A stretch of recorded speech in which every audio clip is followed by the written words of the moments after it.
नमस्ते बच्चों, कैसे हैं आप सभी। आशा करती हूँ कि आप सभी कुशल मंगल होंगे। बच्चों, आज हम व्याकरण पढ़ेंगे। व्याकरण के अंतर्गत हम संज्ञा और लिंग के बारे में जानेंगे। पहला हमारा विषय है संज्ञा। संज्ञा किसे कहते हैं? नाउन। नाउन किसी व्यक्ति का नाम, प्राणी का नाम, वस्तु, स्थान या भाव का जो बोध कराते हैं उसे हम संज्ञा कहते हैं। संज्ञा के 3 भेद होते हैं। पहला है व्यक्तिवाचक संज्ञा, जातिवाचक संज्ञा और भाववाचक संज्ञा। पहले हम व्यक्तिवाचक संज्ञा के बारे में जानेंगे। व्यक्तिवाचक संज्ञा, ये व्यक्तिवाचक जैसे कि किसी पर्सनैलिटी, अभी इस नाम से भी हम जान सकते हैं। व्यक्तिवाचक संज्ञा जैसे कि किसी संज्ञा शब्द से किसी प्राणी, वस्तु, स्थान, विशेष नाम का जहां पर हमें ज्ञान होता है वहां पर व्यक्तिवाचक संज्ञा होती है। जैसे भगत सिंह एक व्यक्ति का नाम है। मधु हिंदी की पुस्तक का नाम है। ताजमहल एक ऐतिहासिक इमारत का नाम है। उसी प्रकार हम जैसे कि यहाँ पर देख सकते हैं, भारत एक जगह का नाम है, एक देश का नाम है। गौतम एक विशेष व्यक्ति का नाम है। कुतुब मीनार एक हिस्टोरिकल ऐतिहासिक बिल्डिंग का नाम है। उसी प्रकार ये गमला आप देख सकते हैं, एक वस्तु का नाम है। इसी प्रकार किसी वस्तु, व्यक्ति या किसी जगह के नाम को हम क्या कहते हैं? व्यक्तिवाचक संज्ञा। आगे जाएंगे बच्चों, जातिवाचक संज्ञा। जातिवाचक संज्ञा वह संज्ञा होती है जिससे किसी पदार्थ का, स्थान का, वस्तु का या किसी जाति का बोध होता है, संपूर्ण जाति का बोध होता है, उसे जातिवाचक संज्ञा कहते हैं। जैसे देख सकते हैं आप इसमें हाथी। हाथी एक जाति है। अगर मैंने यहाँ पे कहा होता कि ऐरावत, ऐरावत एक हाथी का नाम है, विशेष जाति का नाम है। अगर हाथी कहूंगी तो उसमें कई तरह की जातियां होती है, कई तरह के और नस्लें होती हैं। इसी प्रकार यहाँ पे देख सकते हैं बच्चों, तोता। तोता क्या है? एक जातिवाचक संज्ञा। ये क्या है? हंस, जो हमारी पाठ्य पुस्तक में आई थी। हंस, हंस क्या है? एक जातिवाचक संज्ञा है। इसके आगे देख सकते हैं हम कि जैसे मनुष्य होता है, मनुष्य की एक जाति होती है। नदी जिसकी एक जाति होती है। नदियां कई, अगर मैंने कहा होता यहाँ पे कि गंगा नदी, तो क्या होता वहां पे? व्यक्तिवाचक संज्ञा, मैंने उनका नाम लिया है, विशेष नाम लिया है। अगर मैं कहूंगी सिर्फ नदी तो वहां क्या आएगी? जातिवाचक संज्ञा के अंतर्गत ही आएगी। नगर, पर्वत, बकरी, पहाड़, कंप्यूटर, पशु पक्षी, लड़का, कुत्ता, गाय, घोड़ा, भैंस, नारी, गांव आदि किसमें आते हैं? जातिवाचक संज्ञा के अंतर्गत आते हैं। ये पहाड़, जैसे मैंने कहा पहाड़, कई पहाड़ होते हैं, ठीक है, तो वो जातिवाचक संज्ञा के अंतर्गत आते हैं। अगर मैं कहती यहाँ पे हिमालय पर्वत, ठीक है, तो वो क्या होता है? हिमालय पर्वत जिसमें व्यक्तिवाचक संज्ञा में आ जाता। ये बकरी, ठीक है। फूल, अलग अलग कई तरह के फूल हो सकते हैं, इसमें भी कई जातियां होती हैं। आगे बढ़ेंगे बच्चों, जातिवाचक संज्ञा के अंतर्गत 2 भेद होते हैं, उसके उपभेद है। कौन से भेद है? एक समुदायवाचक और एक होता है द्रव्यवाचक। जिन संज्ञा शब्दों से किसी समुदाय का, समूह का बोध होता है वहां पर समुदायवाचक संज्ञा होता है। जैसे कि यह नाम से आप जान सकते हो, समुदाय, समुदाय का अर्थ होता है जिसमें समूह होते हैं, बहुत सारे लोग होते हैं, ठीक है। जैसे सभा, भीड़, सभा मीटिंग, भीड़, जैसे कि बहुत सारी भीड़ है। कक्षा, आपकी क्लास, सेना, झुंड, ये सभी किसमें आते हैं? समुदायवाचक संज्ञा के अंतर्गत आते हैं। यहाँ पे देख सकते हैं, यहाँ पे मीटिंग चल रही है, यहाँ पे क्या है? असेंबली है, सभा है। और ये क्या है? सेना है। आपका परिवार क्या है? समुदायवाचक संज्ञा के अंतर्गत आता है। आगे जैसा कि द्रव्यवाचक संज्ञा, ऐसी संज्ञा जैसे द्रव्य से आप नाम से जान सकते हो, मेटीरियल नाउन, जिससे किसी चीज को दूसरी चीज में परिवर्तित कर सकते हैं, ठीक है। जैसे यहाँ पे किसी पदार्थ या द्रव्य का जो बोध कराते हैं उसे क्या कहते हैं? मेटीरियल नाउन या फिर द्रव्यवाचक संज्ञा भी कहते हैं। जैसे सोना, चांदी, पीतल, स्टील, लोहा और पानी। यहाँ पे देखो सोने के बने हुए गहने, सोने से हम क्या क्या बना सकते? अलग अलग तरह के आभूषण बना सकते हैं, जिसको हम परिवर्तित शेप में परिवर्तित कर सकते हैं। या फिर लकड़ी, ठीक है, सूत जो कपास होता है जिसको हम कपड़े बना सकते हैं, वो भी किसमें आता है, मेटीरियल नाउन। ठीक है बच्चों, यहाँ पे देख सकते हैं तेल है। और लोहा, आयरन जो होता है उससे कई तरह के औजार बनाते हैं, स्टील के बर्तन बनते हैं, तेल से अलग अलग उसको शेप में बदल सकते हैं। घी जैसे होता है उसको हम ठोस में भी और द्रव्य में भी बदल सकते हैं। और पीतल के बर्तन होते हैं, चांदी के कई आभूषण बनते हैं, सोने के आभूषण बनते हैं। और पानी जिसको हम आइस में भी बदल सकते हैं, बर्फ में, और इसको लिक्विड भी कर सकते हैं। तो ये किसमें आते हैं, द्रव्यवाचक संज्ञा के अंतर्गत आते हैं। तो बच्चों इसको हम जान गए होंगे, द्रव्यवाचक संज्ञा अर्थात मेटीरियल नाउन, जिसको हम एक रूप से दूसरे रूप में उसको जिसको परिवर्तित कर सकते हैं। आगे बढ़ेंगे, भाववाचक संज्ञा। अब भाव से आप नाम से बता सकते हो, भाव, भाव मीन्स जिसमें फीलिंग्स होती हैं, जिसे हम अनुभव कर सकते हैं, जिसे हम छू नहीं सकते, ऐसा। गुण, दोष, धर्म, अवस्था, एम शब्द जैसे भाववाचक संज्ञा के अंतर्गत आते हैं, जिसमें गुण भी होते हैं, दोष भी होते हैं। गुण अर्थात क्वालिटी, दोष मीन्स उसकी बुराई, जिसमें उसमें बुराई हो, और उसकी अवस्था अर्थात उसकी जो कंडीशन है, और उसके भाव, फीलिंग्स जो होते हैं, उसको हम भाववाचक संज्ञा कहते हैं। जैसे वो बहुत ही ऊंचा है, वो बहुत ही छोटा है, वो बहुत ही मोटा है, ये सभी किसमें आते हैं, भाववाचक संज्ञा।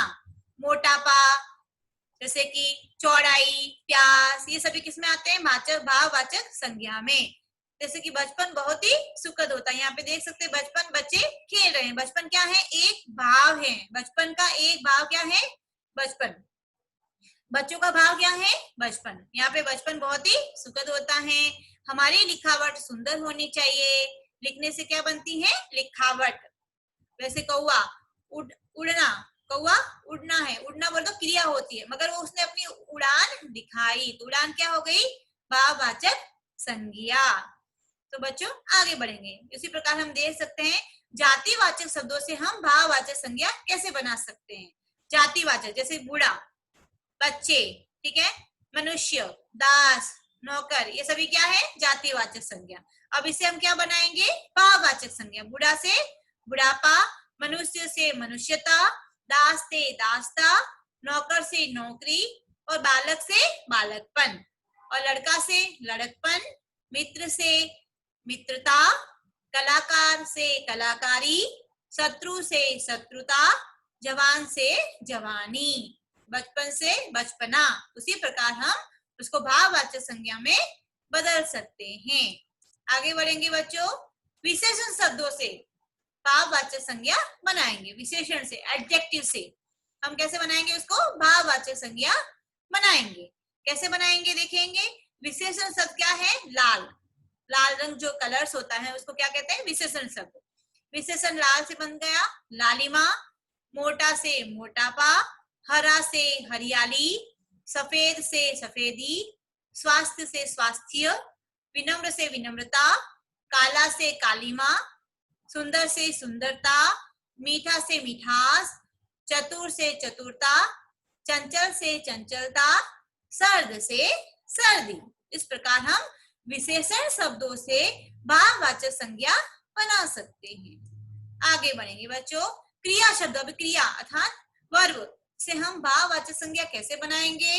जैसे क्रिया शब्द जब भी आते हैं उनके पीछे क्या लगता है, ना। थकना, दौड़ना, ये सभी क्या है, क्रिया शब्द। अब थकना से हम अगर भाववाचक संज्ञा उसको बनाना है तो थकना से थकावट, दौड़ना से दौड़, हंसना से हंसी, जीतना से जीत, उड़ना से उड़ान, मिलाना से मिलावट, लिखना से लिखावट, सजाना से सजावट, मारना से मार, खेलना से खेल, भूलना भूल, चुनना चुनाव, धोना धुलाई, पीटना पिटाई। इस प्रकार हमने क्रिया शब्दों से भाववाचक संज्ञा बनाई। अब बच्चों हम आगे बढ़ेंगे। आगे बढ़कर हमने जैसे कि अभी हमने क्या जाना, संज्ञा के बारे में जाना। आज हमने संज्ञा पढ़ी, अभी हम पढ़ेंगे लिंग। लिंग के भेद। लिंग, लिंग किसे कहते हैं? जिससे स्त्रीलिंग या दूसरे शब्दों का जहां पर बोध होता है, स्त्रीलिंग या स्त्री जाति या पुरुष जाति का जहां पर बोध होता है, वहां पर लिंग होता है। देखिए बच्चों, संज्ञा के जिस रूप से उसके पुरुष या स्त्री जाति के होने का की जानकारी मिलती हो, उसे हम लिंग कहते हैं। लिंग के दो भेद होते हैं, दो प्रकार के होते हैं। लिंग दो प्रकार के होते हैं, स्त्रीलिंग और पुल्लिंग। पुल्लिंग जैसे कि जो शब्द पुरुष जाति का होने का संकेत देता है, उसे पुल्लिंग कहते हैं। जैसे ये लड़का है, वो पुरुष जाति का है, तो उसको क्या कहेंगे हम? पुल्लिंग। और जो लड़की है वो किस जाति की है? स्त्रीलिंग, लड़की है, तो स्त्रीलिंग की जाति का बोध हो रहा है, तो इसको क्या कहेंगे? स्त्रीलिंग। ठीक है। तो पुरुष जाति में कौन कौन आता है? जैसे भाई है, लड़का है, पुरुष है, धोबी है, दर्जी है, ये सब किसमें आते हैं? पुरुष जाति में। और जो स्त्री जाति में आते हैं, संकेत देते हैं, उसको स्त्रीलिंग कहते हैं। वो उसमें कौन आते हैं? बहन, लड़की, स्त्री, धोबिन, दर्जिन आदि किसमें आते हैं? स्त्रीलिंग में। देखो बच्चों, कभी कभी आप ऐसे शब्द पढ़ते हो जो सिर्फ पुल्लिंग होते हैं, जो नित्य पुल्लिंग शब्द होते हैं। आप कहते हो कि हम उसको कैसे स्त्रीलिंग में परिवर्तित करें, तो आप बच्चों यहाँ पे पढ़ सकते हो, जो नित्य पुल्लिंग शब्द होते हैं वो शब्द है भेड़िया, जो हमेशा पुल्लिंग रहता है, उसके पीछे स्त्रीलिंग नहीं लगता है। भेड़िया, तोता, खरगोश, गरुड़, उल्लू, मच्छर, मगरमच्छ, भालू, कछुआ, कौवा और चीता, ये हमेशा पुल्लिंग शब्द ही रहते हैं। अगर हमें इसके स्त्रीलिंग के बारे में जानना है, उसको स्त्रीलिंग में बदलना है, परिवर्तित करना है, तो हम क्या करेंगे? इसके स्त्रीलिंग के रूप को बनाने के लिए इनके पहले हम क्या जोड़ देंगे? मादा। मादा किसका प्रतीक है? स्त्रीलिंग का। नर और मादा जिसके लिंग परिवर्तित होते हैं, हम उसको मादा में परिवर्तित कर देंगे, मादा जोड़ देंगे। और मादा जैसे मादा भेड़िया, मादा तोता, मादा खरगोश और मादा भालू, मादा मगरमच्छ, मादा मच्छर, मादा कछुआ और मादा कौवा और मादा चीता। इसी प्रकार हम उसको जोड़ देंगे। देखो बच्चों, में आपको चित्र में क्या दिखाई दे रहा है? ये क्या है? गरुड़। अगर इसको हम स्त्रीलिंग में बदलेंगे तो क्या कहेंगे इसको? मादा गरुड़। ये बच्चों आपको क्या दिखाई दे रहा है? चीता। चीते के आगे अगर हम मादा जोड़ देंगे तो मादा चीता। हम इसको इस प्रकार लिंग परिवर्तित कर देंगे। ये क्या है? उल्लू। उल्लू के आगे क्या जोड़ेंगे? मादा उल्लू। ये क्या है? खरगोश। अब खरगोश को अब अगर मादा में बदलना है तो मादा खरगोश। इस प्रकार हम उसके लिंग परिवर्तित कर सकते हैं। कभी कभी हम ये उसमें कंफ्यूजन में आ जाते हैं, हम सोच में पड़ जाते हैं कि ये तो पुल्लिंग है, हम इसको कैसे उसको स्त्रीलिंग में चेंज करेंगे, कैसे परिवर्तित करेंगे? तो हमें कुछ भी नहीं करना है, उसके आगे क्या लगा देना है? मादा लगा लेंगे और मादा लगाकर जो लिखा हुआ है उसको वापस लिख लेंगे। जैसे मादा खरगोश हो गया, ये स्त्रीलिंग, मादा खरगोश। अब ऐसे शब्द जो हमेशा स्त्रीलिंग शब्द होते हैं, ऐसे शब्द भी है जो हमेशा क्या रहते हैं? स्त्रीलिंग शब्द रहते हैं। जैसे कि नित्य स्त्रीलिंग शब्द, हमेशा स्त्रीलिंग रहने वाले शब्द कौन से हैं? मकड़ी, गिलहरी, छिपकली, मक्खी, तितली, कोयल, मैना, मछली और आदि। ये सभी हमेशा स्त्रीलिंग शब्द रहने वाले हैं।